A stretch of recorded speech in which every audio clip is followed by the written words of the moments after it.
এরপর ধীর পায়ে হেলে দুলে দরজা খুলতেই দেখতে পেল হালকা ভেজানো দরজা। তৎক্ষণাৎ মুখে হাসি ফুটে উঠল, বিজয়ী হাসি। দৌড়ে খাবার টেবিলে গিয়ে এই হুড়মুড় করে ভাত মাংসের ঝোল প্লেটে নিয়েই গপাগপ খেয়ে ঢেকুর তুলে তুষি। সবকিছু আগের মতোই ঠিকঠাক করে রেখে রুমে চলে আসে সে, ফোনটা হাতে নিয়ে স্ক্রল করার জন্য ফেসবুকে ঢুকে। অনেকক্ষণ যাবৎ ঘুমানোর ফলে এখন তেমন ঘুম আসছে না চোখে। মেসেঞ্জারে একের পর এক ফ্রেন্ডের আড্ডার গ্রুপে চোখে পড়ে তার। চট করে জুইকে মন গলানো সব কথা লিখে একটা বড়সড় লম্বা মেসেজ সেন্ড করে তুষি। কিছু সময় এভাবে ঘুরতে ঘুরতে ভাবে আর একটু ঘুমিয়ে নেওয়া যাক। ডাটা অফ করার জন্য হাত বাড়াতেই মুহূর্তেই মেসেঞ্জারে ভিডিও কল আসে তুষির। ওপাশের কল করা ব্যক্তিকে দেখেই মুখ অটোমেটিক হা হয়ে যায়। এত রাতে তুষারের কল, এ যেন আনএক্সপেক্টেড। গায়ে ওড়না ভালো মতো ঠিক করে ফোন রিসিভ করে তুষি। দেখতে পায় কালো টি শার্ট পরা অবস্থায় বিছানায় হেলান দিয়ে তুষার শুয়ে আছে।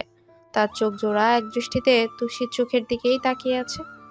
মনে হচ্ছে গভীর দুটো চোখ দিয়েই ভস্ম করে দেবে তুষিকে। তুষি কিছু বলার আগেই ওপাশ থেকে আগন্তুক জানতে চায়, চুন্নি, এত রাতে কার মন চুরি করার জন্য অনলাইনে এসেছিস? আমি জাস্ট অবাক, তুই না ঘুমিয়ে এই সময় ফোন ঘাটছিস কি করে? আরেকটা কথা, আমি যে চলে আসলাম, তুই তো একবারও কল করে আমার খবর নিলি না। ঠিক মতো পৌঁছালাম নাকি রাস্তায় হাড় করে ভেঙে পড়ে রইলাম? তুষি মুখ বাঁকিয়ে উত্তর দেয়, সন্ধ্যার পরপরই ঘুমিয়েছি তুষার ভাই, একটু আগেই উঠেছি, তাই ঘুম আসছিল না। শুধু শুধু কি সব উল্টাপাল্টা আজগবি কথাবার্তা তোমার মাথায় ঘোরে? তোমার হাড় ভাঙবে? এ তো পৃথিবীর চরম আশ্চর্য কাণ্ড। তুষি চুন্নি রে, বুঝবি একদিন, যখন আসলে আমার কিছু হয়ে যাবে তখন ভ্যা ভ্যা করে কাঁদবি। তুই আজ তো 1 মিনিটও বই নিয়ে বসিস নি। কাল থেকে আর ফাঁকিবাজি করিস না, এখন ঘুমা, এত রাত জাগিস না। তুষার ফোন রেখে দিবে ভেবে তুষি তাড়াহুড়ো করে বলে, এই শোনো শোনো, মামা মামি কেমন আছে? তুষার নরম গলায় উত্তর দেয়, তোর মামা মামি ভালো আছে, তবে তার ছেলে ভালো নাই। তুষারের কথায় তুষি যেন কথা হারালো। একটু সময় থেমে মিনমিনে কণ্ঠে বলে, মামিকে অনেক মিস করছি। কত মজা হলো কয়েকদিন, জীবনের শ্রেষ্ঠ সময়ের মধ্যে একটা। তুষার মুখটা চুপসে ফাটা বেলুনের মতো করে জবাব দেয়, শুধু কি মামিকে মিস করছিস? মামি ছেলেকে বুঝি মনে পড়ে না? মিস্টিস করিস না? এবার তুষির যেন লজ্জা পেল। ফোনে তুষারের দিকে আর তাকিয়ে থাকতে পারলো না, অন্যদিকে ঘুরে বলল, না, আমি কোনো জঙ্গলি ভূতকে মিস্ট্রিস করি না। তুষি রে, তুই কি জাদু করে গেলি বলতো? এ বাসায় তো 1 মিনিটও টিকতে পারছি না, নাকি মুখ করে আমার পাশে বসে আছিস? কখন সুযোগ পেলে আমার গায়ে সব ছেড়ে দিতে পারবি? তুষি প্রথম কথা মতো মনে মনে ভারী খুশি হয়েছিল, এবার যেন উল্টে ভীষণ রেগে গেল। তুষার দিকে চোখ তুলে তাকিয়ে বলল, অসভ্য, কোনো সময়ও ভালোভাবে কথা বলতে পারে না। এত রাতে এসব বলার জন্য কল করেছো? রাখো বলছি, সব সময় ফাজলামি। তুষির রাগ দেখে তুষার শোয়া থেকে উঠে বসে উচ্চস্বরে হাসতে থাকে। তুষি গজগজ করতে করতে ফোন কেটে দেয়। পাশে জোরে আছাড় মেরে ফোনটা রেখে ঘুমিয়ে যায় তুষি। মনে মনে বলে, বন মানুষের ঘরের বন মানুষ, সব সময় ফাজলামি, ভালো কথা যেন মুখেই আসে না, শয়তান। এদিকে তুষারকে এভাবে হাসতে দেখে নূরজাহানের ঘুম ভেঙে যায়। মনে মনে ভাবে, ছেলেটা এত রাতে এভাবে হাসছে কেন? আমাদের আদরের ছেলেটার উপর পরিটরি ভর করলো নাকি? বড় বড় পা ফেলে তুষারের রুমের সামনে এসে দরজা ধাক্কিয়ে উচ্চস্বরে বলে, তুষার, এই তুষার বাবা, কি হয়েছে তোর? এত রাতে এভাবে হাসছিস কেন? পাগল হয়ে গেলি নাকি? চট করে মায়ের কথায় চুপ হয়ে যায় তুষার। হাসি থামিয়ে গলা খাকারি দিয়ে জবাব দেয়, হ্যাঁ মা, পাগল হয়ে গেছি। তোমার জামাইয়ের বন্ধু আমাকে দিন দিন পাগল করে দিচ্ছে। ছেলের কথা কান পর্যন্ত গেল না তার, তবে হাসি থামতে দেখে আবার নিজের ঘরে চলে গেল নূরজাহান। তুষার কিছুক্ষণ নিজের ফোনে তুষির ছবি এক এক করে দেখতে লাগলো। কয়েক ছবিতে চুমু খেয়ে প্রশান্তির নিঃশ্বাস নিয়ে ঘুমিয়ে গেল তুষার। সময় গড়াতে গড়াতে এক সময় তুষির পরীক্ষার দিনক্ষণও ঘনিয়ে এসেছে। পরীক্ষা শুরু হতে আর মাত্র 5 দিন বাকি। পরীক্ষার রুটিনও অনেক আগেই স্কুল থেকে দিয়ে দিয়েছে। আজ 10ম শ্রেণীর বিদায় অনুষ্ঠান। সকাল থেকেই তুষি গোসল করে বিদায়ের জন্য রেডি হচ্ছে। ক্লাসের সব মেয়েরা মিলে আগে থেকে প্ল্যান করে রেখেছিল লাল পাড়ের কালো শাড়ি পরবে। সে অনুযায়ী জান্নাত খুব যত্ন করে 2 বোনকেই সাজিয়ে দিল। এরপর দুজনকে একসাথে দাঁড় করিয়ে ফোন দিয়ে কয়েকটা ফটো তুলে আনন্দের সাথে বলল, ইস কি সুন্দর লাগছে তোদের, আজ একটু সাবধানে থাক। ইস কি সুন্দর লাগছে তোদের, আজ একটু সাবধানে থাকিস, রাস্তা থেকে যেন কোনো ছেলে তুলে না নিয়ে যায়। রিমি হেসে জবাব দেয়, দেশে এত সুন্দর মেয়ে থাকতেও আমাদের নিয়ে যাবে? আমাকে না হয় কিউট লাগছে, কিন্তু তুষিকে দেখে তো সব ভালো ছেলেরা দৌড়ে পালাবে। তুষিকে তো পেতনি লাগছে, পেতনি। শাড়ি পরে আজ তুষির মন ফুরফুরে, তাই ভাবলো এখন রিমির সাথে ঝগড়া করবে না। রিমিকে রাগানোর জন্য বলল, আমাকে যে বেশি সুন্দর লাগছে এটা তোর সহ্য হচ্ছে না, তাই হিংসা করে এসব বলছিস। না, আজ আমি তোর সাথে কোনো ঝগড়া করব না, এখন আমি চিল মুডে আছি। জান্নাত হেসে দিল। রিমির মুখ বাঁকানো দেখে জান্নাত ওদের তাড়া দিল, চল নিচে যাব, দেরি হয়ে যাচ্ছে, তাড়াতাড়ি স্কুলে পৌঁছাতে হবে। তুষি আর রিমি আর কোনো কথাই বলল না, ভদ্র মেয়ের মতো নিচে সবার সাথে হেসে হেসে কথা বলল। দেখো তো আমাদের কেমন লাগছে। আমেনা বেগম নাজমা তাদের দেখেই মুখে আওড়ালো, মাশাআল্লাহ, কারো যেন নজর না লাগে। দুজনের কাছে এসে আমেনা মুখে হাত বুলিয়ে আদর করলেন, এরপর কপালে চুমু খেয়ে বললেন, দেখো নাজমা, মেয়েগুলো কিভাবে হুট করে বড় হয়ে যাচ্ছে। হ্যাঁ ভাবি, সব সময় চোখের সামনে থাকে তো, ওভাবে খেয়াল হয়নি। হয়েছে, এবার চুপ করো তোমরা, আমার কথা তো তোমাদের মনেই পড়ে না। শুধু ছোট দুজনকে যত আদর, তানহা আপু আসুক সব বলে দিব। এখন বিদায় দাও, দেরি হয়ে যাচ্ছে। জান্নাত ঠোঁট দুটো উল্টে মা কাকির সাথে অভিমান করে কথাটা বলেই দুজনকে দিয়ে স্কুলে যাওয়ার জন্য বেরিয়ে যায়। তুষার প্রায় 15 দিন পর কালকে রাতেই ঢাকা থেকে এসেছে, কাউকে কিছু না জানিয়ে। আজ সকাল সকাল তুষির স্কুলের উদ্দেশ্যে যাওয়ার জন্য রেডি হয়ে রুম থেকে বের হলো। নূরজাহানের সাথে নাস্তা সেরে সিঁড়ি দিয়ে হনহন করে বের হওয়ার সময় নিচতলায় গেটের সামনেই রাহাকে দেখে থমকে গেল তুষার। দেখতে পেল ছোট ছোট গোলগাল হাত দুটো দিয়ে সিঁড়ি ধরে নামার চেষ্টা করছে। বিড়াল ছানার মতো হাত দিয়ে এক পা করে নামছে সে। ভ্রুজোড়া ভীষণ কুচকানো, নামতে কষ্ট হচ্ছে বিদায় ঠোঁট দুটো উল্টে রেখেছে। ছলো ছলো চোখ দেখেই মনে হচ্ছে আর একটু পরে চোখের কার্নিশ বেয়ে অশ্রুগুলো গড়িয়ে পড়বে। তুষার দাঁড়িয়ে কিছুক্ষণ রাহার কাণ্ড কারখানা দেখতে লাগলো। অনেক সময় এভাবে নামতে নামতেই হঠাৎ ধপ করে বসে অবরত শ্বাস নিচ্ছে রাহা। তুষার চারপাশে আন্টিকে খুঁজেও দেখতে পেল না। সে তখন মনে মনে চিন্তা করলো, রাহা একা কিভাবে বাইরে আসলো? আন্টি কি খেয়াল করেনি?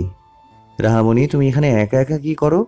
তুষারকে দেখতে পেয়ে কদুর মতো দাঁত বের করে খিলখিলিয়ে হাসলো। এরপর পা দুটো নিজের হাতে দিয়ে বলল, পা খুব ব্যথা, অনেক কষ্ট লাগছে। ও বাবা, পা দুটো খুব ব্যথা কেন? রাহামণি, তুমি এত কি কাজ করেছো? সিঁড়ির উপর হাতে ভর করে খপ করে রাহা উঠে দাঁড়ায়। এরপর নিজের দুহাত বাড়িয়ে অবরত মাথা ঝাঁকায়, মুখ ফুলিয়ে তুষারকে বলে, আমাকে আগে করে নাও, তারপর বন্ধু। তুষার একগাল হেসে ওঠে। রাহাতকে কোলে নিয়ে ওদের রুমের দিকে পা বাড়াতে বাড়াতে বলে, ওই দিনের পর থেকে তোরে দেখলেই তো আমার বুক কাঁপে বাপ, তুই মানেই একটা আতঙ্ক। রাহা ওর কথা বোঝার চেষ্টা করে, কিছুক্ষণ পর জবাব দেয়, আতন কি ভাইয়া? আতঙ্ক অর্থ রাহা, এবার বুঝলি? রাহাত বিজ্ঞদের মতো বুঝার ভান করে অবরত মাথা ঝুঁকায়।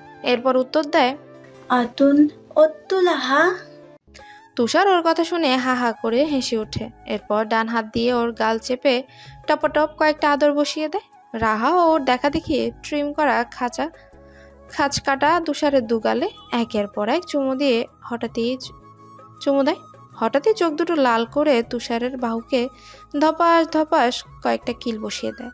এরপর রাগান্বিত স্বরে বলে, তোমার গালে কাটা কিছু কেন? আমার থুতুতে ব্যথা পেয়েছি, কামড় দিয়ে নক্ত আনিয়ে দিব। পচা ভাইয়া, আমাকে ব্যথা দিছো কেন? আম্মুকে বনে দিব, আম্মু তোমাকে ঠাস ঠাস মারবে। তুষার ওর কাণ্ড দেখে হা হয়ে যায়। ইচ্ছে করে এবার রাহার গালে ঠোঁট দিয়ে আরো জোরে চেপে ধরে। রাহাতের রুমে প্রবেশ করে ধীরে ধীরে রাহার মায়ের কাছে গিয়ে বলে, আন্টি, এ রাহা কিভাবে একা একা সিঁড়ির নিচে গেল? রাহার আম্মু সোহানার তখন হুঁশ ফিরে আসে। পাশের রুমের ভাবি এসেছিল বিদায় সে যাওয়ার সময় দরজা লাগানোর মনেই ছিল না। রুম গোছানোর জন্য তাড়াহুড়ো করেছিল। এই ফাঁকে কখন যে রাহা নিচে চলে গেছে তিনি জানেনই না। এবার তুষারের কোলে দেখে তিনি যেন প্রাণ ফিরে পেলেন। রাহার দিকে রাগে চোখে চেয়ে বলে, আমাকে না বলে তুমি নিচে কেন গিয়েছিলে? আর যদি ভাইয়া না দেখতো তখন আমি কাকে নিয়ে থাকতাম? আমার কষ্ট লাগে, তুমি বোঝো না? রাহাকে শাসিয়ে তুষারের দিকে ফিরে তাকায়। মলিন স্বরে তুষারের উদ্দেশ্যে বলে, তুষার বাবা, তুমি জানো না এই বিচ্ছু কি হয়েছে। 1 মিনিটও আমাকে স্বস্তি দিচ্ছে না। সুযোগ পেলেই টুস করে রুমের বাইরে চলে যায়। সোহানা পচা লাহাকে বকে, আজ কি বাবা আসুক, বাবা তোমাকে অনেক মাপবে, সোহানাকে কামড় দিয়ে রক্ত আনি দেবে। মুখ বন্ধ রাখবে না মার দিব? তোমার পিতে তাস তাস মাপবে, অনেক অনেক মাপবে। রাহাকে সোহানা থাপ্পড় মারতে গিয়েও ওর কথায় হেসে ওঠে। তুষারও ঠোঁট টিপে হাসে। এরপর সোহানা কোলে নিতে গেলে তুষারের শার্ট দুহাতে শক্ত করে ধরে রাখে। কিছুতেই যাবে না সে মায়ের কোলে। জোর করে দিতে গেলেই চিৎকার করে কান্নাকাটি শুরু করে দেয়। শেষে তুষারই সোহানাকে আশ্বস্ত করেন রাহাকে নিয়েই বের হবে। দুজনেই ইচ্ছে মতো ঘুরে ফিরে একটু পরেই চলে আসবে। বিদায় অনুষ্ঠানে উপস্থিত সকল স্যার, ম্যাম, আরও অনেক অতিথি সকল ছাত্রছাত্রীর উদ্দেশ্যে নিজের মতো বক্তব্য দিচ্ছেন। এই স্কুলে তারা 5 বছর পড়েছে। স্যার ম্যামদের সাথে কত শত স্মৃতি, খুনসুটি, আজ থেকে সব কিছুই শুধু অতীত। সব কিছু মনে করে সকলের আপনা আপনি মনের কষ্টে চোখ ভিজে যাচ্ছে। প্রিয় বন্ধু বান্ধবগুলো কোথায় যাবে? তাদের সাথে কথা না হলে যেন মন ভরে না। দীর্ঘক্ষণ বক্তব্য রেখে সব ছাত্রছাত্রীকে মিষ্টিমুখ করানো হলো। এরপর সবাই এক এক করে প্রধান শিক্ষক থেকে শুরু করে সকল স্যার ম্যামদের সাথে ছবি তুলে নিল। বলা বাহুল্য, প্রিয় শিক্ষকদের সাথে এইটুকু স্মৃতি তো থাকতেই পারে। ক্লান্ত বিকেলে যখন অতীত মনে পড়ে যাবে তখন না হয় এসব দেখে সে আগের দিনটায় ফিরে যেতে ইচ্ছে করবে। আনমনে মনটা খা খা করবে। মনে হবে কি রঙিন ছিল দিনগুলো, ইস, আর একবার যদি ফিরে পাওয়া যেত। কয়েকজন দলে দলে তাদের ফ্রেন্ডদের সাথেও গ্রুপ ছবি তোলায় ব্যস্ত। একটা সময় পর কে কোন জায়গায় থাকবে তা তো বলা যায় না। পরম যত্নে স্মৃতি নিংড়ে চোখ দুটো খুশিতে হেসে উঠবে। কেউ কেউ নিজের বন্ধুকে জড়িয়ে ধরে অবরত চোখের পানি ফেলছে। কষ্ট হচ্ছে ভীষণ। কে জানতো সুন্দর কাটানো সময়গুলো এভাবে ফুরিয়ে যাবে? কখনো কি এক কিঞ্চিত পরিমাণ তারা টের পেয়েছিল? দিন গেলে আর সেদিন ফিরে আসে না। তুষিও জুইকে জড়িয়ে ধরে হু হু করে কেঁদে যাচ্ছে। কোনোভাবেই কান্না থামানোর নাম নেই। এভাবে অবরত কান্না করাই জুই বলল, কথা দে সারা জীবন আমার সাথে থাকবি, কখনো দূরে যাবি না। যদি দূরে যাইও তবে মন আত্মা তোর কাছেই থাকবে। গলা ভেঙে যাওয়ায় অস্পষ্ট স্বরে বলে উঠে তুষি, আমার এমন লাগছে কেন? তোকে ছাড়া অন্য কোথাও পড়বো, এটা আমি মেনে নিতেই পারছি না। তুইও আমাকে কথা দে, এক কলেজে আমার সাথেই তুই পড়বি। যা, কথা দিলাম। আর কাঁদিস না, তুই কাঁদলে আমার অনেক খারাপ লাগে। কান্না থামালেও চুপটি করে দুজনকে জড়িয়ে ধরে রাখলো। রিমিও আনমনে তার বান্ধবী জেবার বাহুতে মাথা রেখে চোখের অশ্রু বিসর্জন দিচ্ছে। বুকের ভেতরটা কেমন হাহাকার করছে। প্রিয় স্কুল, স্যার, ম্যাম, বন্ধু বান্ধবগুলো হারিয়ে ফেলার হাহাকার। বাদরগুলোর সাথে আর কখনো একসাথে বসে আড্ডা দেওয়া হবে না। গল্পের ঝুলি নিয়ে আসর জমানো হবে না। স্কুল ছুটির পর কোনো এক ভীষণ বিকেলে বন্ধুর পায়ে পা মিলিয়ে চলাও হবে না। আজকের পরিচিত জায়গা 2 দিন পর শুধুই অপরিচিত হয়ে যাবে। যেখানে আসতে পা কখনো থমকে যেত না, নির্ভয়ে ক্লাসে যাওয়ার যেত, ঠিক একই জায়গাতেই 2 দিন পর জড়তা কাজ করবে। পা যেন আর এগোবে না। হুট করে রিক্সা করে স্কুলের সামনে দিয়ে যাওয়ার সময় মনে পড়বে স্কুলের ঝালমুড়ি মামা, দারোয়ান মামা, স্যার ম্যাম, চিরচেনা ক্লাসের বেঞ্চ, সব একই আছে, শুধু আমরা নেই। তখন শুধু এক আকাশ পরিমাণ দীর্ঘশ্বাস আসবে। সব কিছুরই সমাপ্তি এই বিদায় দিয়েই হয়। অনুষ্ঠান শেষে সবাই একে একে বের হচ্ছে। তখনই রিমি দেখতে পেল ফুচকার দোকানের সামনে তুষার দাঁড়িয়ে আছে, সাথে মায়াবী ফুটফুটে চেহারার একটি বাচ্চা। দেখা মাত্রই ঠোঁটে এলো মিষ্টি হাসি। তুষারের দিকে হাত বাড়িয়ে ইশারা করার পরও কোনো উত্তর পেল না রিমি। তুষার সেই বাচ্চাটার সাথে কি নিয়ে যেন বকবক করছে। অন্য কোনো দিকে তার খেয়াল নেই। জেবাকে বিদায় দিয়ে তুষিকে খুঁজতে লাগলো সে। এদিক ওদিক ঘুরে খুঁজতেই চোখ চলে গেল খুব কষ্টে পা টিপে টিপে জুয়ের সাথে গেটের দিকে আসছে তুষি। কাছাকাছি আসতে রিমি তুষির হাত শক্ত করে ধরে কোনো কথা বলতে না দিয়ে টেনে নিয়ে গেল ফুচকার দোকানে। জুইও আসলো ওদের পিছু পিছু। রিমি তুষার ভাইয়ের উদ্দেশ্যে বলল, তুষার ভাই, তুমি যে এখানে আসবে আমাদের তো একবারও জানালে না। আমি তো ভেবেছিলাম তুমি ঢাকাতেই আসো। পেছন ফিরে রিমিকে দেখেই একগাল হাসলো তুষার। সবাইকে বের হতে দেখে সেও জানতো ওরাও এখানে আসবে।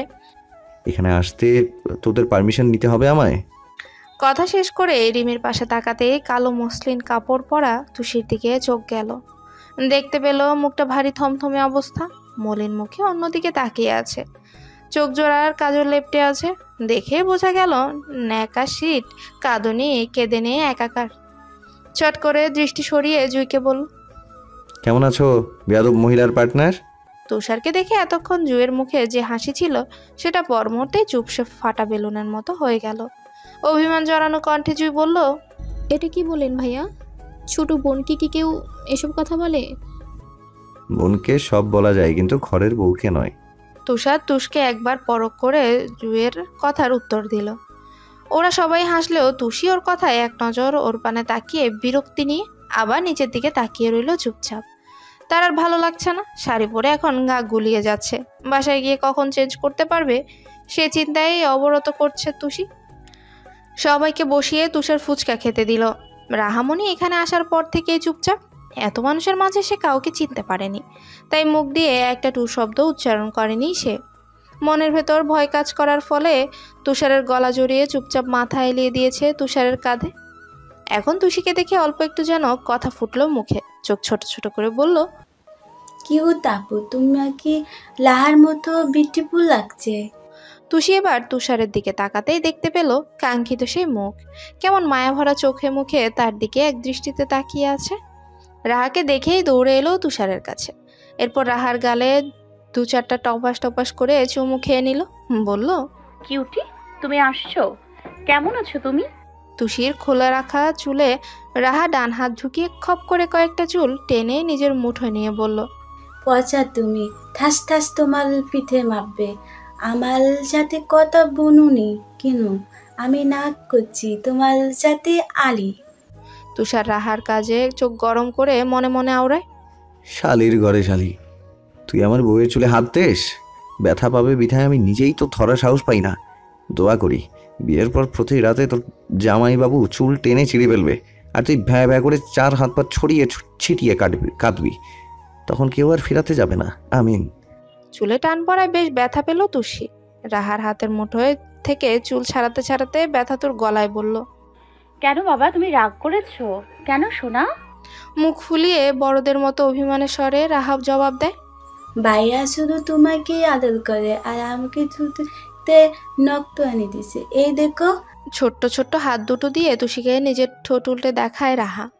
ওর কথা কানে পৌঁছাতেই তুষার তড়িৎ গতিতে রাহার মুখ চেপে ধরে। বিড়বিড় করে বলে, চুপ কর ভাই, ইজ্জত লুটিস না, অনেক হইছে, আন না। মুখ চেপে ধরায় রাহা কথা বলতে পারে না, আম শব্দ করে। রিমি, তুষি আর জুই এমন কাণ্ড দেখে খিলখিলিয়ে হাসে। সবাই যার যার মতো সময় কাটিয়ে তুষি জুইকে বিদায় দেয়। যাওয়ার সময় তুষার জুইয়ের কানে কানে বলে, বউ আমার যেমন তেমন, শালি আমার মনের মতন, একদম ফাটাফাটি। তুষার চোখ টিপ দিল। জুই এহেন কথা শুনে একটু লজ্জা পায় অবশ্য। এরপর মুহূর্তেই হেসে বাড়ির উদ্দেশ্যে বেরিয়ে পড়ে। তুষার নিজেও একটা রিক্সা ডাকলো। এরপর রাহাকে নিয়ে উপরে বসে তুষি আর রিমিকে সিটে বসার জন্য জায়গা করে দিল। তিনজনই একই রিক্সায় যেতে যেতে তুষার রাহাকে বলে, বলো তো রাহা আফু রানী। এতক্ষণ সে তুষারের খাঁজ কাটা দাড়িগুলো এক এক করে দেখছিল। ওর কথায় মুখ তুলে তাকায় সে, চোখ পিটপিট করে বলে, আপু বেশি বেশি বিউটিফুল। ওয়াও না? রাহা দুই ভ্রু কুচকে ভাবুক হয়ে উত্তর দেয় তুষারকে, লাহা অত আতঙ্ক আর তুচি অত নানি। তুষি ওর কথায় ফিক করে হেসে দেয়। রাহাকে নিজের কোলে নিয়ে বলে, আর তুমি আমার কিউটি বনু, সোনা বনু। রাহার গালে জোরে একটা চুমু দেয়। ব্যথা পেয়ে রাহা দুই ভ্রু ভীষণ রকম কিঞ্চিত করে তুষির মুখের দিকে এগিয়ে যায়। কেউ কিছু বুঝে ওঠার আগেই চট করে ছোট ছোট দাঁতগুলো দিয়ে তুষির নাকে ঝরে সরে কামড় বসিয়ে দেয়। তুষি ব্যথায় আর্তনাদ করে ওঠে। আচমকা আক্রমণে হা হয়ে যায় তুষার আর রিমি। তড়িঘড়ি করে রাহাকে নিজের কাছে আনে তুষার। এরপর আস্তে স্বরে বলে, কত বড় সাহস, তুই আমার বউরে কামড় দেস, আমার জিনিসে হাত। তোর জামাইও বেশি বেশি কামড় দিবে, তখন দেখবি 2 দিন পরেই তোর ডেঙ্গু হয়ে গেছে শালি। বন করে দিচ্ছি, ঠিক করেছি না? রক্ত বের হবে দিকো। আমাকে এবার গালে ব্যথা দেয় সবাই। এই কথা শেষে আবারও তুষারের দিকে চোরা চোখে চেয়ে গম্ভীর স্বরে বলে, জামাই কামড় দিবে কেন? তুষার শালি বলে গালি দিয়ে তুষির মাথার কাছে গিয়ে মিনমিনে স্বরে বলে, আজ আমার আকাশে এক পশলা মেঘ নেমেছে। শীতের সকালেও বৃষ্টি এসেছে। খণ্ড খণ্ড মেঘগুলো বৃষ্টি হয়ে আমার প্রেয়সীর চোখে মুখে লেপ্টে যাচ্ছে। শহরে আজ শিমুল ফুলের মেলা বসেছে। বসন্তের বিকেলে হলুদ পাখি মধুর সুরে গান গাইছে। শহরের আনাচে কানাচে কপত কপতির আনাগোনা, চারপাশে মৃদু মন্দ বাতাস বইছে। আজ দিনটি ভীষণ অন্যরকম, ভীষণ। আমার ভালোবাসা পৃথিবীর সকল সৌন্দর্য সব কেন তোমার মাঝে ঢেলে দিয়েছে। আমি কি করি হায়? এই যেন চোখ নয়, জলজ্যান্ত অগ্নিশিখা, যে চোখে আমি সর্বনাশ দেখতে পাই। তোমার চোখের অশ্রুকে সবাই ভাবে পানি, তবে আমার কাছে সেগুলো রোদে চিকচিক করা মুক্তদানা। মেয়ে, তোমায় শাড়িতে লাগে পূর্ণাঙ্গ নারী, সাজলে কোমল স্বর্ণলতার মতো লাগে আমার মনোহরিণী। এই যে শুধুই আমার মনোহরিণী।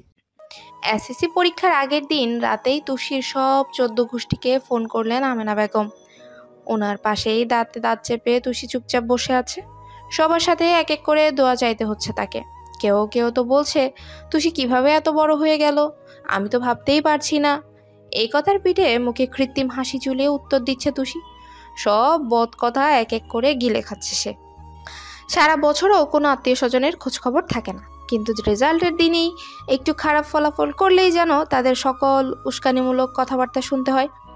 তখন কথা শোনানোর জন্য শিখিয়ে দিতে হয় না।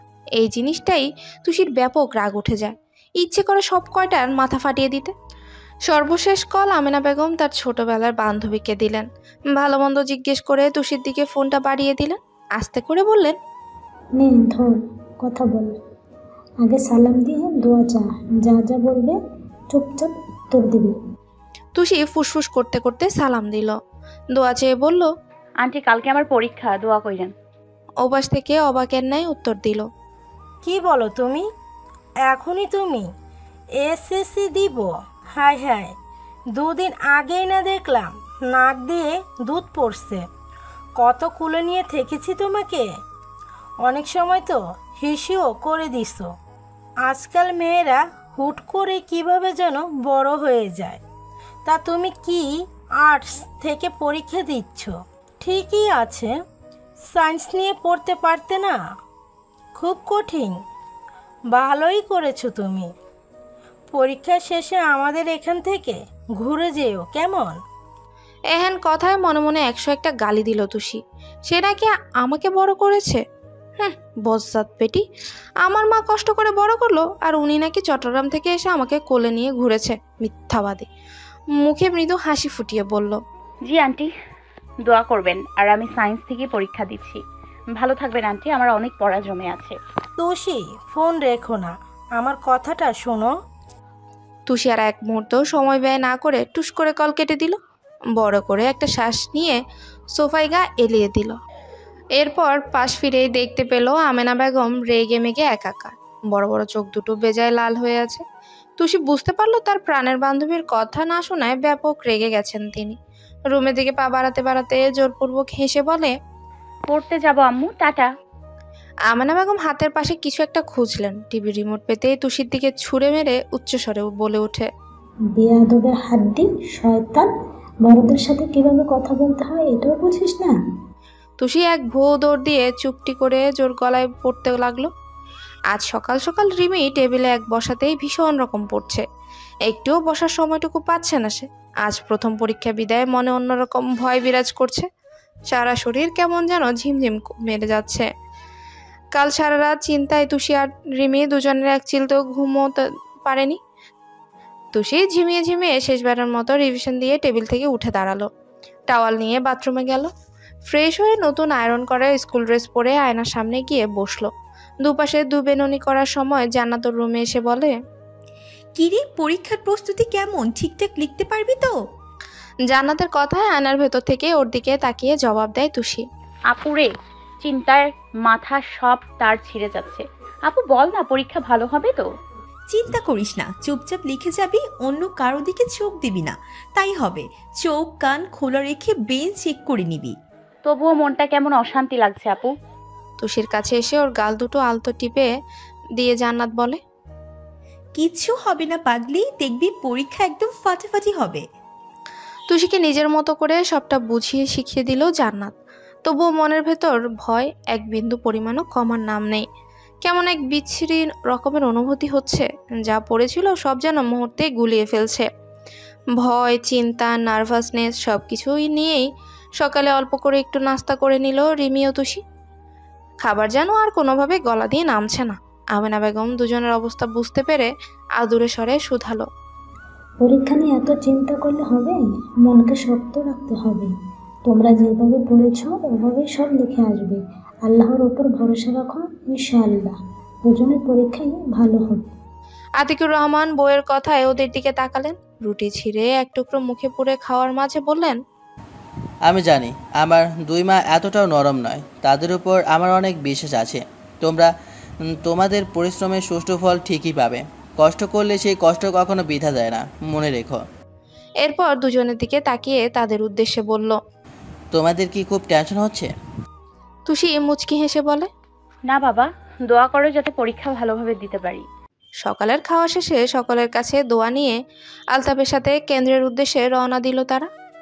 আলতাফ কাল রাতে বাসায় এসেছে। আদরের দুই ভাইজি আর মেয়েকে নিয়ে প্রথম দিন সে নিজেই যাবে।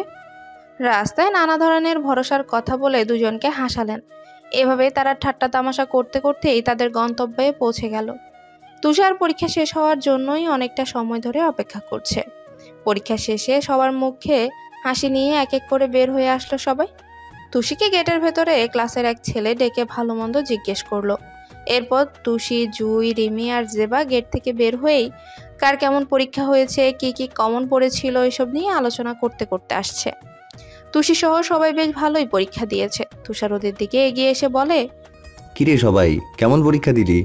সব কমন পড়েছিল? তুষারের কথায় সবাই সামনে তাকায়। রিমি খুশি হয়ে যায়। তুষি কখনো ভাবেনি আজ তুষার আসবে। অবাকের স্বরে বলে, তুষার ভাই তুমি এখানে? রিমি সবকটা দাঁত বের করে তুষারের প্রশ্নে উত্তর দেয়, ভালো হয়েছে ভাইয়া, সব কমন পড়েছে। তুষিও বেশ ভালো দিয়েছে শুনলাম। তুষার তুষির দিকে তাকিয়ে মুখ বাঁকা করলো, মাথায় চাটি মেরে বলল, এটা কি তোর শ্বশুরের সম্পত্তি? আমি আসতে পারবো না, বেয়াদব মহিলা। তুষি ভড়কে গেল। আজও এখানে ঝগড়া শুরু করে দিল এই বন মানুষ। অবশ্যই ভুলে গিয়েছিল এই জঙ্গলি ভূতকে দিয়ে সবই সম্ভব। দুর্ভ্রু কুচকে বলে, আসলে কি বলতো, আমি ভুলে গিয়েছিলাম আজকাল জঙ্গলি ভূতগুলো তো এখানে সেখানে ঘুরে বেড়ায়, তাই না জুই? জুই পড়ল মহা বিপদে। একবার তুষারের দিকে তাকিয়ে মৃদু হাসলো। আর তুষি অবরত জুইকে ডান হাত দিয়ে কোনো এগুতা দিচ্ছে। তুষির দিকে তাকিয়ে বলে, চুপ কর ভাই, এসব কি বলিস? তোর থেকে কত বড় সে কথা কি ভুলে যাস?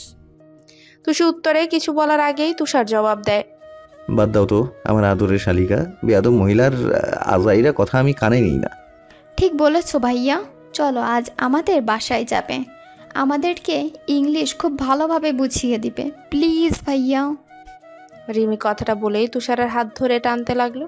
তুষার একগাল হেসে বলে, যাবো, সমস্যা নেই। তুষি চুন্নি চল বাসায়, আজ ফুপ্পির কাছে গুনে গুনে তোর নামে 1000টা বিচার দিব। তুষি মুখ মুছড়ে দিল। যেবার জুইকে বিদায় দিয়ে আলতাফ রহমানকে নিয়ে চারজনেই বাসায় চলে গেল। ফেব্রুয়ারির এই মিষ্টি রোদে চারপাশ ঝকঝক করছে। কলেজের ছুটির পর বাসার দিকে রাস্তা দিয়ে আনমনে হাঁটছে জান্নাত। কাল রাতে আহিরের সাথে ফোন ওয়েটিং নিয়ে ভীষণ রকম ঝগড়া হয়েছে। জান্নাতের ভাষ্যমতে আহির তার সাথে টাইম পাস করছে। তার একাধিক পেমেন্ট কোনো রেকর্ড না থাকলেও জান্নাত এটা নিয়ে ভীষণভাবে ক্ষেপে রয়েছে কাল রাত থেকে। আহিরের প্রতি সে এমনভাবে মিশে গেছে, এখন আর কোনোভাবে কথা না বলে থাকা যায় না। সব কষ্টটা যেন মনের মাঝে উকি দিয়েছে। আহির যদি সত্যি ঠকায় তখন? তার চরিত্রে কোনো রকম ভেজাল নেই, এটা জান্নাত জানে। তবুও মনের মধ্যে এক প্রকার ভয় কাজ করছে, আহিরকে হারানোর ভয়। এসব ভাবতে ভাবতেই হুট করে হোঁচট খেয়ে পড়ে যেতে নিলে কেউ একজন জান্নাতকে নিজের কাছে নিয়ে আসে। জান্নাত ভয়ার্ত চেহারায় নিজেকে দেখে। এবার পাশ ফিরে তাকাতে ভূত দেখার মতো চমকে উঠেছে। তখনও জান্নাতের বাম হাত অন্য কারো দখলে। জান্নাত গলা ভিজিয়ে কিছু বলার আগেই আগন্তুক রাম ধমক দিয়ে জান্নাতকে বলে, রাস্তা হাঁটার সময় মন কোথায় থাকে? এখন কিছু একটা হয়ে গেলে আমার কি হতো? আমাকে পাগল বানানোর জন্য তুমি আর কি কি করবে বলো তো? ফোন বন্ধ রেখেছো কেন? এতটুকুনি একটা মেয়ে, তার রাগ থাকবে পানির মতো ঠান্ডা, তা না, তার রগে রগে দম্ভ। জান্নাত ফুঁসে ওঠে, জোরে ধাক্কা দিয়ে নিজের হাত ছাড়িয়ে নিয়ে বলে, কেন এসেছো তুমি? যাও না, কাল সারা রাত যার সাথে প্রেম আলাপন করেছো তার কাছে যাও। বাজে বকো না, মাথায় তো এক বিন্দু পরিমাণে গিলোটিলও নেই, আছে শুধু সন্দেহ। চলো, তোমার সাথে আমার অনেক কথা আছে। যাবো না, তুমি চলে যাও, বদমাইশ কোথাকার।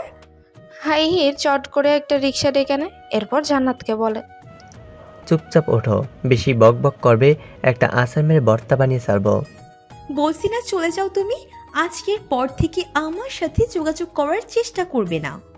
আহির অনেক করে বোঝানোর পরও যখন দেখলো জান্নাত নাসর বান্দা তার মতোই জেদ করে রয়েছে, তখন চারপাশ ভালোভাবে দেখে নিজের দু হাতে জান্নাতের কোমর চেপে ধরে জোর করে রিক্সায় উঠালো।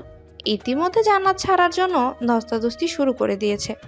রাগে আহিরের চুল টেনে ধরেছে। আহিরও কম না, রিক্সার হুডি তুলে বাম হাতে কোমর খামচে ধরে বসে রইল। এরপর চুলের মাঝে মুখ ডুবিয়ে বলল, সব সময় রাগ করো কেন? আর একবার রাগ করলেই বিয়ের আগে বাসর সেরে ফেলবো, বলে দিলাম। সব জোর করে আদায় করে নিব আমার সোনা। জান্নাতের হৃদস্পন্দন থমকে গেল। সবকিছু এলোমেলো হয়ে কোথায় যেন হাওয়া হয়ে গেল। রাগ কমতে গিয়েও কিছু বলতে পারল না। নিঃশ্বাস কেমন ভারী হয়ে আসছে। আহির জান্নাতের গালে চুমু খেলে বলল, চলো না জান, বিয়ে করে নেই, এই দূরত্ব মিটে যাক, তুমি আমি মিলে হয়ে যাই এক। তোমার সকল লোম কুপিয়ে আমার ছোঁয়া পাক। ভালোবাসাগুলো বিয়ের পর তর তর করে আরও বাড়বে। সবসময় তোমাকে আমি আমার ভালোবাসায় ডুবিয়ে রাখবো। এহেন কথায় রীতিমতো জান্নাতের কান থেকে ধোঁয়া বেরোচ্ছে। ঠোঁট কামড়ে চোখ খিচে বাম হাতে শক্ত করে আহিরের শার্ট খামচে ধরলো। নাকে টপ টপ করে পানি ঝরছে। এতটা কাছে আসলেই জান্নাতের প্রাণ যায় যায় অবস্থা। বিয়ের পর যখন মিশে একাকার হবে তখন কি উপায় হবে? মুখে কোনো কথা আসছে না। বহু কষ্টে উচ্চারণ করলো জান্নাত, তোমার মতো বদমাইশ লোককে আমি জীবনেও বিয়ে করব না।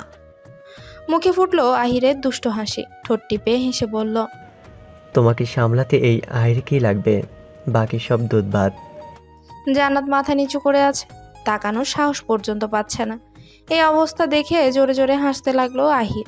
জান্নাতের কাছে ওর হাসি সহ্য হলো না। কেমন কাটা খায় নুনের ছিটের মতো লাগলো। ইচ্ছে মতো কিলঘুষি দিয়ে হাজারটা গালি দিয়ে ক্ষান্ত হলো।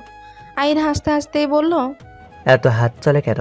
একটু আদর্শ আগত দিতে পারো, নাকি বিয়ের পর দিবে বলে সব জমি রাখছো? ঠিক আছে, প্রতি রাতেই চলবে অপুরন্ত আদর্শ আগ।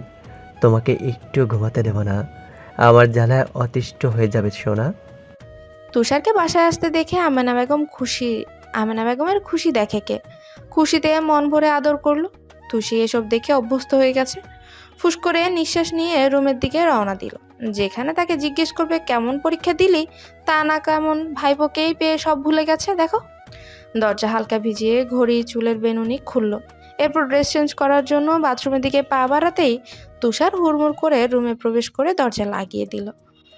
হনহন করে তুষির অতি নিকটে এসে এক অস্বাভাবিক কাজ করে বসলো। তুষি কিছু বুঝে ওঠার আগেই তুষার দুহাতে ওকে নিজের কাছে এনে তুষির গলা সেই কালো চকচকে তিলে অচিরেই নিজের দাঁতের দংশনে রক্ত লাল করে দিল।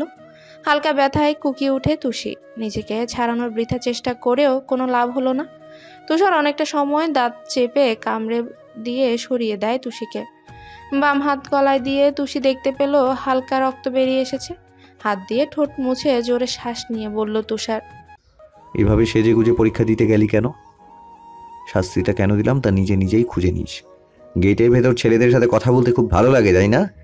রাবিশ। আর কোনোদিন ছেলেদের সাথে কথা বলতে গেলেও দুইবার ভাববি। তুষি ঢোক গিলে কাপা কাপা পা নিয়ে আয়নার কাছে যায়। হাত সরাতেই দেখতে পায় রক্ত জমাট বেঁধে লাল হয়ে আছে। তখনই কান্না পেয়ে যায় ওর। বাইরে গেলে সবাই কি ভাববে? তুষারের দিকে তাকিয়ে রাগে দুঃখে বলে, শয়তানের শয়তান, কি করলি তুই? খারাপ লোক, সামনে থেকে যা তুই। আমাকে বুঝিয়ে বললে হতো না? বুঝার মতো মেয়ে না তুই, তাই এই দাগ যতবার দেখবি ততবারই মনে পড়ে যাবে আমার কথা। তুষি রীতিমতো ফুঁসছে। তুষির সামনে এসে আলতো করে নাকে নাক ঘষে তুষার বলে, কপালে চুমু খেয়ে বলল, আমাকে রাগিয়ে দিস কেন সব সময়? লক্ষ্মী মেয়ের মতো থাকতে পারিস না? তাহলেই তো আদরে আদরে ডুবিয়ে রাখি। 10টা না 5টা না, একটা মাত্র ফুপ্পিকা বাচ্চা, রাজাকারের বংশধর। তুষি নাক টেনে অবরত কাঁদছে। তুষার দুহাতে গাল মুছিয়ে দিয়ে নিজের খাঁজ কাটা দাড়ি দিয়ে তুষির গাল চেপে ধরে। ব্যথা পেয়ে তুষির রেগে তাকায় ওর দিকে। তুষার ঠোঁট টিপে হেসে ওঠে। তুষি, তোর গলায় এটা কিসের দাগ? জান্নাত তুষির দিকে আগাগোড়া নিক্ষেপ করে সন্ধিহান দৃষ্টিতে তাকিয়ে এ কথা বলে। জান্নাতের কথায় তুষি হকচকিয়ে যায়। ভয়ে তাড়াহুড়ো করে পেছনের খোলা চুলগুলো সামনে এনে ঠিকঠাক করে। এরপর আমতা আমতা করে বলে, অ্যালার্জি আপু, রাতে বেগুন ভাজি খেয়েছিলাম, চুলকিয়ে এমন হয়েছে। কি বলিস, সত্যি? তুষি কথাটা ঘোরানোর জন্য ঘন ঘন মাথা দুলিয়ে বলে, আরে সত্যি আপু, বাদ দাও তো এসব। আহির বলদের কি খবর তাই বলো। আহিরের নাম শুনে মুখ বাঁকায় জান্নাত, গাল ফুলিয়ে জবাব দেয়, ব্রেকআপ করে দিয়েছি ওই বজ্জাতির সাথে। আমাকে কিভাবে চালানো যায় সেই হিসাবে সারাক্ষণ কষতে থাকে। তুষি খিলখিলিয়ে হেসে বিছানায় গড়াগড়ি খায়। জান্নাত রাগে ফুসফুস করতে করতে তুষির পিঠে কয়েক ঘা বসিয়েও দিল। তুষার সকালের নাস্তা ফুপির বাসাতেই করলো। রিমি বায়না ধরেছে আজ কোনোভাবেই তুষার যেতে পারবে না।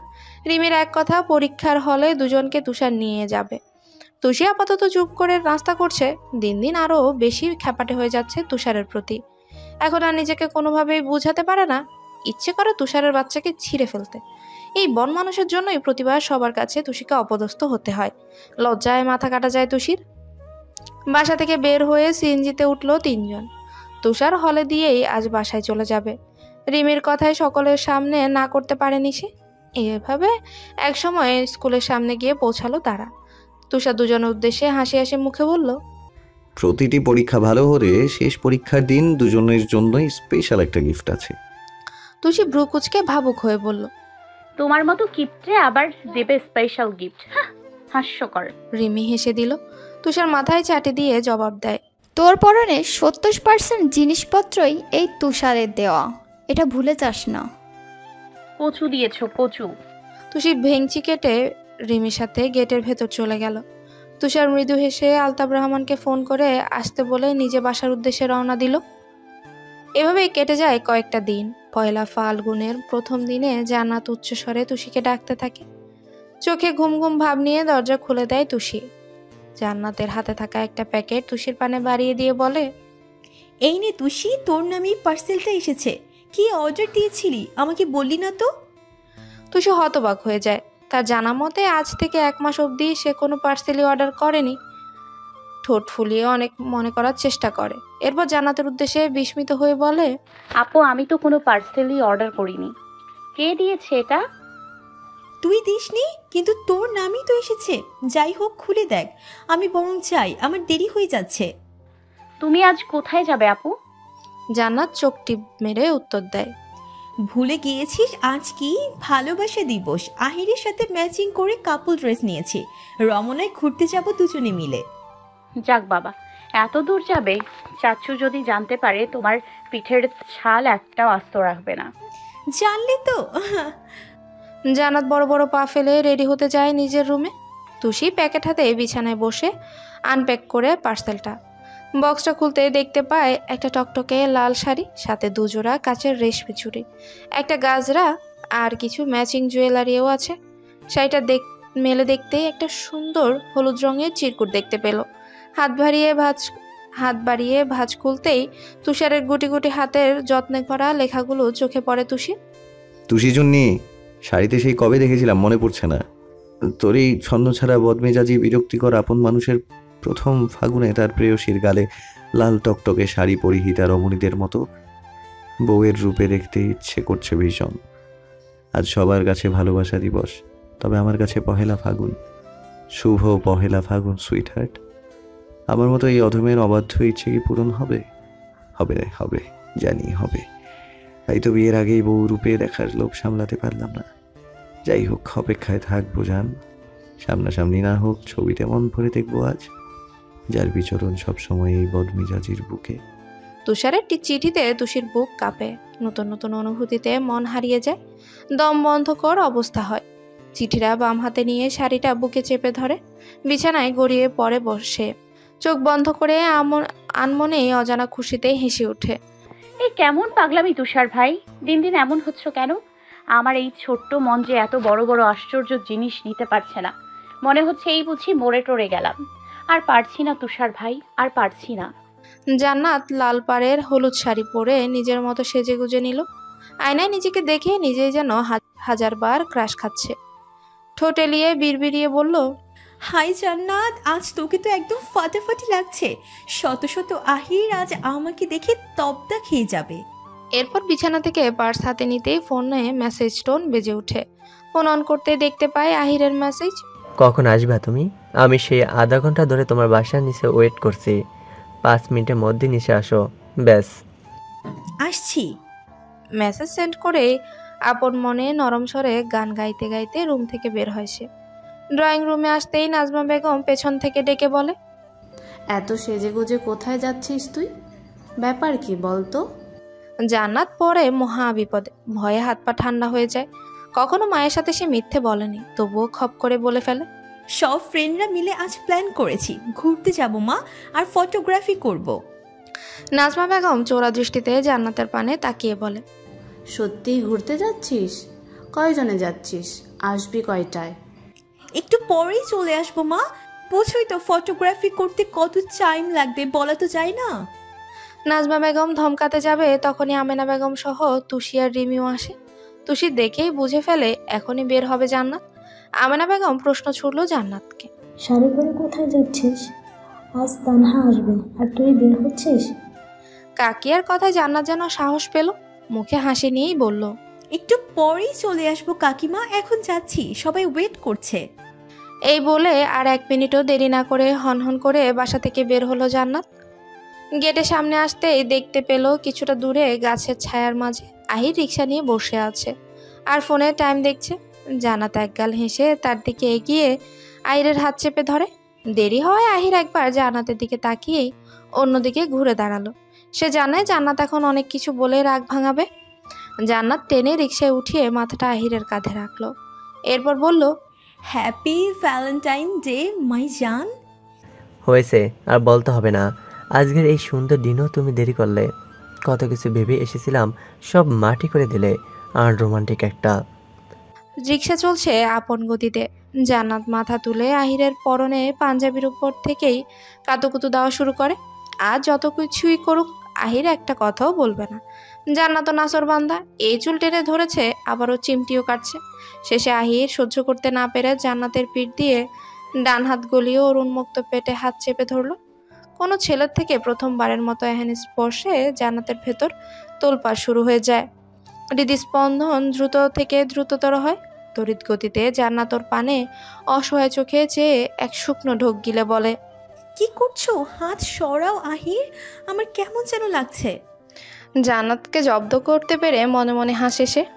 এরপর আরো কাছ এসে সারা মুখে ফু দেয়, কানের কাছে ছোট ছুঁয়ে চুমু খেয়ে বলে, হাত সরাবো না আজ।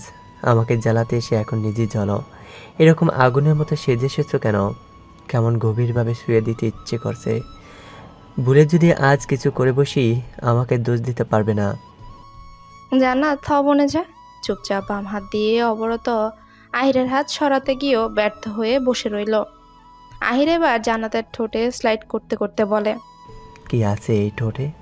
দেখলি মাথায় আগুন ধরে যায়, নিজেকে সামলানো ভীষণ কষ্ট হয়ে যায়। বাজে কথা বলো না তো আহির, চলো কোনো একটা পার্কে গিয়ে বসি। আগে বলো, আজ যা চাইবো তাই দিবে। জান্নাত ভয়ে ঢুক গিলে অস্পষ্ট স্বরে বলে, আগে শুনবো তারপর। হু হু করে হেসে উঠে আহির জান্নাতকে ছেড়ে দেয়।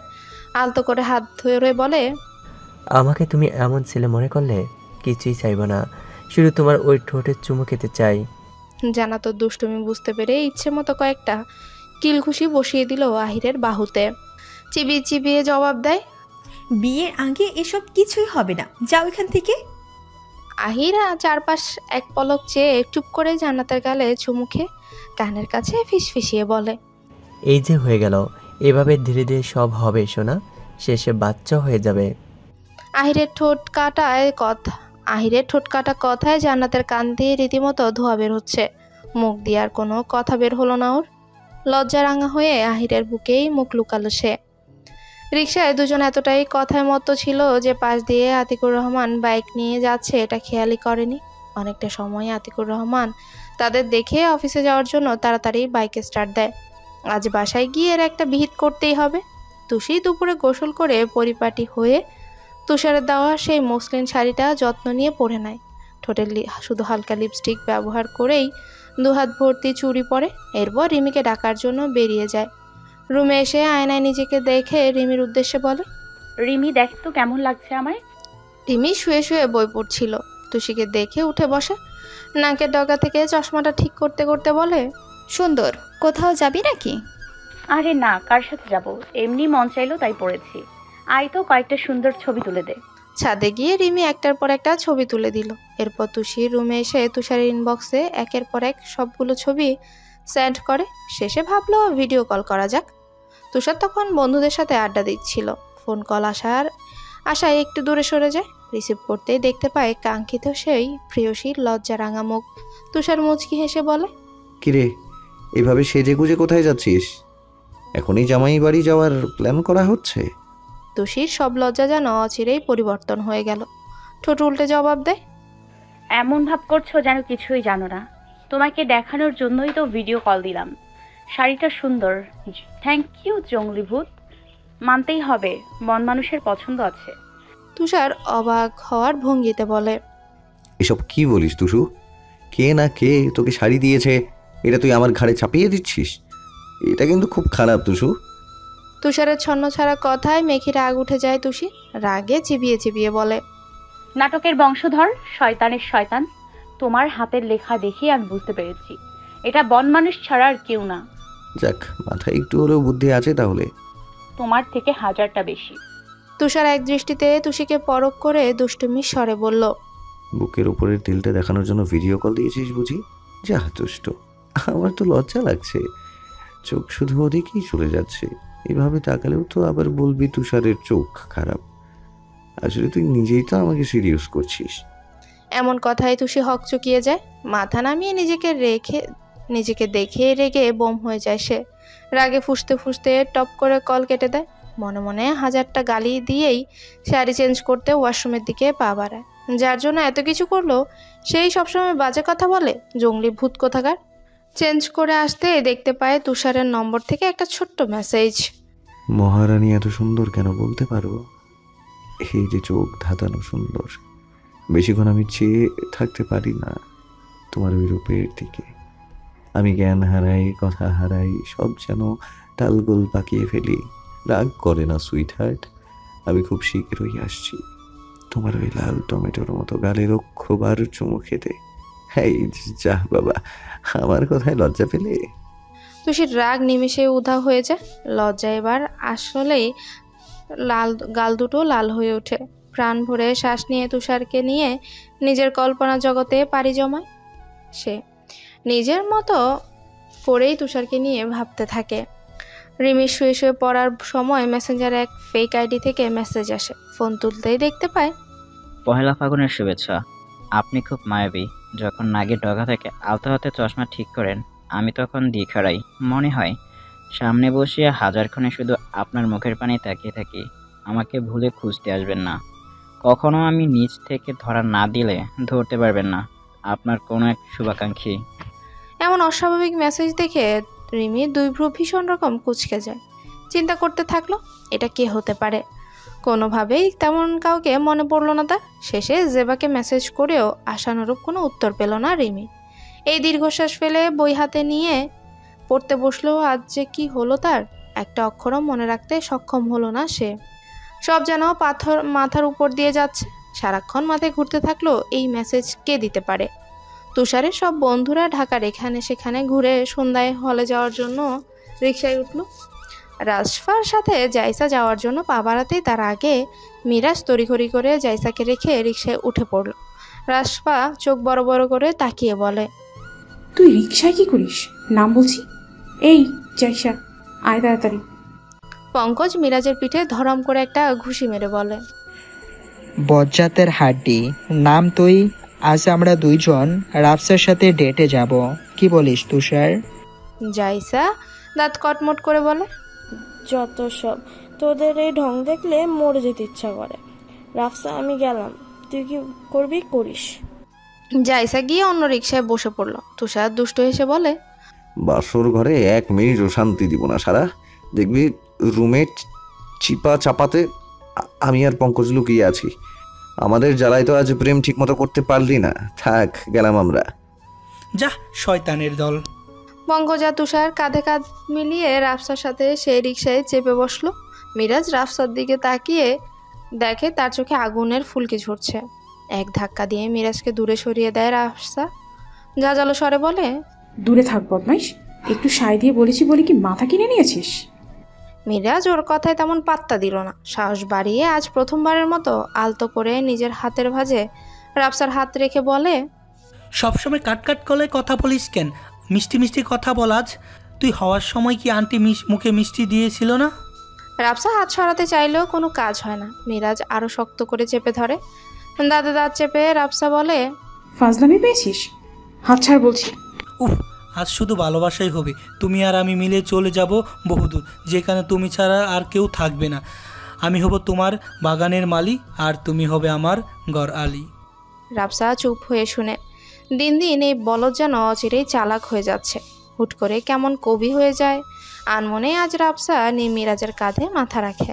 4-5টা প্রেমিক প্রেমিকার মতো না হলেও শেষ বিকেলটা দুজনে একান্ত আলাদা একটু সময় কাটাক। সন্ধ্যের পর কলিং বেলের শব্দে আমেনা বেগম রুম থেকে দ্রুত বেরিয়ে দরজা খুলতেই দেখতে পায় তানহা আর রামিম দাঁড়িয়ে আছে। এতদিন পর আমেনা বেগমকে দেখে খুশিতে চোখ দুটো চিকচিক করে তানহা। আবেগে আপ্লুত হয়ে মুহূর্তেই জড়িয়ে ধরে, বলে, কেমন আছো মা? আমেনা বেগম নরম হেসে দুজনকে ধরে ভেতরে নিয়ে আসে। মেয়েকে আদর করে থুতনিতে হাত রেখে বলে, ভালো আছি। তোদের আসতে সমস্যা হয়নি তো? রামিম সালাম দিয়ে জবাব দেয়, না মা, কোনো সমস্যা হয়নি, শুধু রাস্তায় অল্প একটু বমি করেছে তানহা। এরপর তানহার দিকে চেয়ে তাড়া দেয় রামিম, মায়ের সাথে পরেও কথা বলতে পারবে, আগে যাও ফ্রেশ হও। আমেনা বেগম হাই হাই করে বলে উঠে, কি বলো বাবা, তানহা তো গাড়িতে কখনো বমি করে না। মলিন মুখে জবাব দেয় তানহা, কেমন গা গুলিয়ে আসলো মা, ভালো লাগছে না, গাড়ির ধোঁয়াতে বমি চলে আসছে। মেয়ের দিকে তাকিয়ে থাকতে পারলো না তিনি।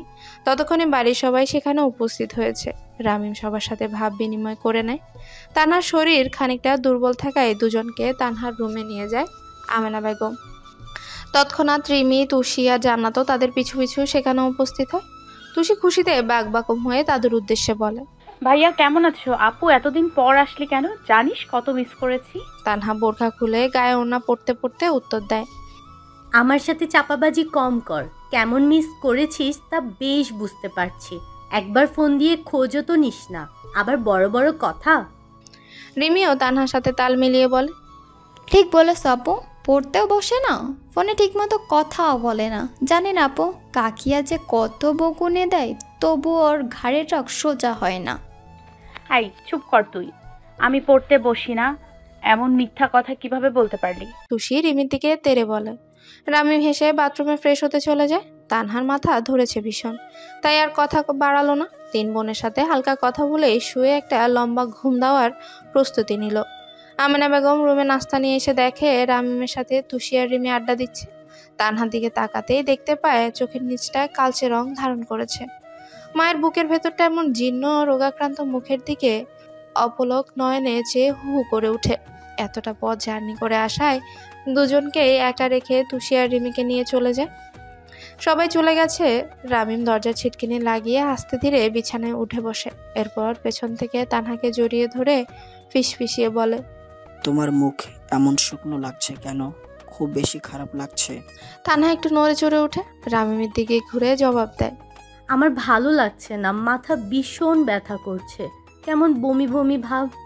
রামিম শুনে তানহাকে বুকে আগলে নেয়, ঠোঁট গাঢ় চুম্বন করে শুধায়, একটা লম্বা ঘুম দাও, ঠিক হয়ে যাবে। রামিমের অল্পখানি ছোঁয়া পেয়ে বুকে আদুরে বিড়াল ছানার মতো লেপ্টে যায় সে। কণ্ঠ নরম করে জবাব দেয়, জড়িয়ে ধরে রাখো। শক্ত করে জড়িয়ে ধরে তানহার মাথায় হাত বুলিয়ে দেওয়ায় রামিমের কিছু একটা মনে পড়ে যায়। মস্তিষ্কে ভাবনাটা হানা দিতে সে চমকে তানহার দিকে দৃষ্টি নিক্ষেপ করে। তড়িৎ গতিতে তানহার মলিন মুখের পানে তাকিয়ে ভাবতে থাকে, সে যা ভাবছে তা যদি সত্যি হয় তবে এর থেকে শ্রেষ্ঠ অনুভূতি একজন স্বামীর কাছে আর কিছুই হবে না। উত্তেজনায় শরীরের রন্ধ্রে রন্ধ্রে শিহরিত হয়। তানহার গালে হালকা চাপড় মেরে বলে, এই তানহা, শোনো না, তোমার পিরিয়ড লাস্ট কবে হয়েছিল? 2 মাস আগে। কেন? ভাঙা ভাঙা কণ্ঠে উত্তর দিয়েই চট করে তাকায় সে। দেখে রামিমের ঠোঁটে প্রাণ ভরা তৃপ্তিকর হাসি। তানহাকে আরো শক্ত করে জড়িয়ে ধরে বলে, আমি যা ভাবছি তুমিও কি তাই ভাবছো? হ্যাঁ, মনে হচ্ছে আমার। আজকাল মাছ দেখলেই কেমন নাক ছিটকে আসে, গন্ধ সহ্য হয় না একদম। অজানা এক খুশিতে রামিম ওর সারা মুখে এলোমেলোভাবে চুমু খায়। মাথা নিচু করে পেটে চুমু খেতেই কেঁপে ওঠে তানহা। দুহাত দিয়ে রামিমের চুল আলতো করে খামচে ধরে। রামিম ঠোঁট ছুঁয়ে বলে, দোয়া করো এটা যেন আসলেই সত্যি হয়। তবে আমার থেকে খুশি এই পৃথিবীতে আর কেউ হবে না। আমার একটি অংশ, একটি চিহ্ন তোমার মাঝে বাস করবে। সে আসবে আমাদের ছোট্ট সংসারটা পরিপূর্ণ করতে। তোমাকে অনেক ভালোবাসি তানহা, অনেক। তানহা সিক্ত নয়নে রামিমের পাগলামো দেখে। মা হওয়ার অনুভূতিতে কেমন অন্যরকম লাগে। গায়ে সমস্ত লোমকূপ শিরশির করে ওঠে। সুরসুর করে দুপায়ের তালু। তানহা আর ভাবতেই পারল না। রামিমের গলায় মুখ গুজে বলে, কালকে সকালে প্রেগন্যান্সি কিট এনে দিও। অবশ্যই আনবো। এবার ঘুমাও। আজ আমি কত যে খুশি তোমাকে বলে বোঝাতে পারবো না তানহা, একটুও পারবো না। এই জন্য এক ভয়ঙ্কর অনুভূতি। তানহা চুপটি করে রামিমের সাথে মিশে থাকে। অজানা শিহরণ সারা শরীরে বয়ে চলেছে। রামিমকে শক্ত করে জড়িয়ে ধরে ঠোঁট ছোঁয়ায় বুকে। এখনো তানহার স্পর্শে বেসামাল হয়ে যায় সে। এবারও যেন তাই হলো। কোনোভাবেই সামলাতে পারল না রামিম। নিজের উত্তপ্ত ঠোঁট জোড়া দিয়ে তানহার নরম উষ্ণ ঠোঁট দুটো চেপে ধরল। রামিমের এক এক ছোঁয়ায় তানহার সুখ খুঁজে পায়। মনে হয় সবসময় এভাবেই তার সংস্পর্শে থাকুক, ভালোবেসে অতল গহীনে ডুবিয়ে রাখুক। এক পর্যায়ে তাতে দংশনে রক্ত বের হলে ছেড়ে দেয় রামিম। উত্তেজনায় ঠোঁট ছেড়ে ধীরে ধীরে তানহার গলায় মুখ গুজে দাঁত ডাবিয়ে দিলে সারা শরীর কেঁপে ওঠে। তানহা ব্যথায় কুকিয়ে উঠলেও ভালোবাসার পরশে সেও রামিমের চুল খামচে ধরে। শ্বাস প্রশ্বাস হয়ে যায় ভীষণ এলোমেলো। নিঃশ্বাস ভারী হওয়ায় ক্রমশ তানহার বক্ষাজে নরম দুটো অংশ ঘন ঘন উঠানামা করছে। রামিম নিজের মধ্যে নেই, এটা বেশ বুঝতে পারে তানহা। একবার ভাবছে বাধা দিবে, তবুও তানহার মন যে বড্ড বেহায়া। সেও চাইছে আরো গভীরভাবে ভালোবাসুক রামিম। এক পর্যায়ে তানহা হালকা ঢোক গিলে তৃষ্ণার্ত গলা ভিজিয়ে কেঁপে ওঠা কণ্ঠে বলে, কি করছো রামিন? ছাড়ো আমায়। যদি সত্যি আমি প্রেগনেন্ট হই তাহলে এখন এসব ঠিক হবে না। তানহার কথায় রামিম হুঁশ ফিরে পায়। তবুও এই মুহূর্তে কন্ট্রোল করা সহজ ব্যাপার নয়।